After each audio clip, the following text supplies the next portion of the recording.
Welcome to my class in continuation with Unit 3, and in Unit 3 we are doing measures of dispersion, and in measures of dispersion we finish with two methods of measuring dispersion, that is range and quartile deviation, and in this we are doing mean deviation, and in mean deviation we finish with the individual series, and here we are doing the discrete series, and in the last class we did what was known as with the help of median.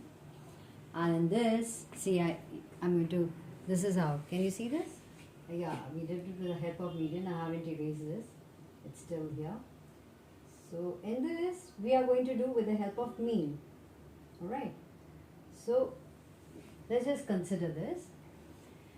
Okay, this is the numerical, it's the same one, and let's just take this 10, 12, 14, 16, 18, 20. The frequencies are given like this. So first and foremost, we must find out what's the mean. So I'm sure you understand what's the formula for mean. It is mean is equal to sigma f into x. First we get f into x divided by sigma f. So the next column will be, let's just find out f into x.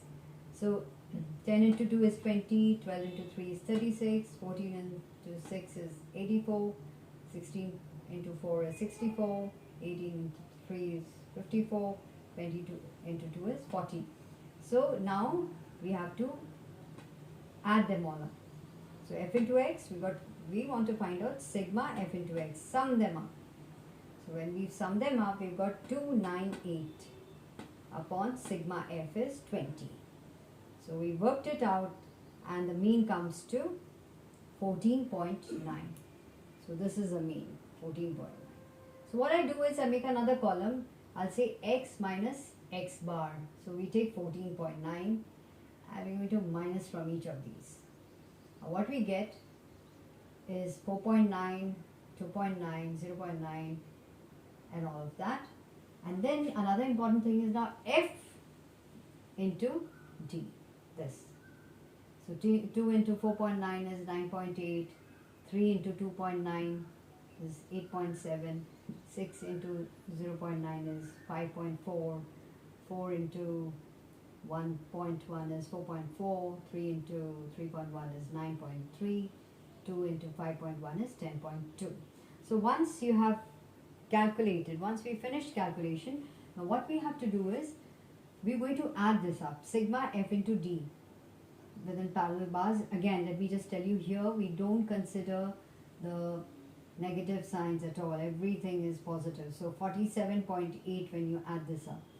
So once we add this up, the formula is for mean deviation by, I've written this as x bar is from mean. It is sigma f into d within parallel bars into divided by sigma f. So just put the value 6, that is 47.8 divided by 20 sigma f. So what you get is MD, mean deviation by mean is 2.39. Now once we work this out, we've got to, it's easier for us if coefficient of mean deviation is asked, it's easier. If they don't ask you, then don't worry about it. But in coefficient of mean deviation, take mean deviation from the average that you've derived. Here we've derived it with the help of mean.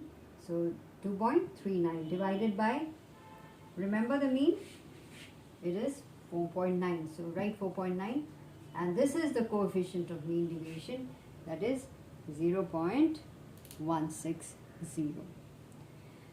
So with that, let me again, we come to the close of this particular explanation for mean deviation by mean, and I would advise you to do this once again in your notebooks and take up one from your book, that is, and do an exercise, one from the exercise, and it'll be a perfect it'll be perfect for you to retain it in your memory.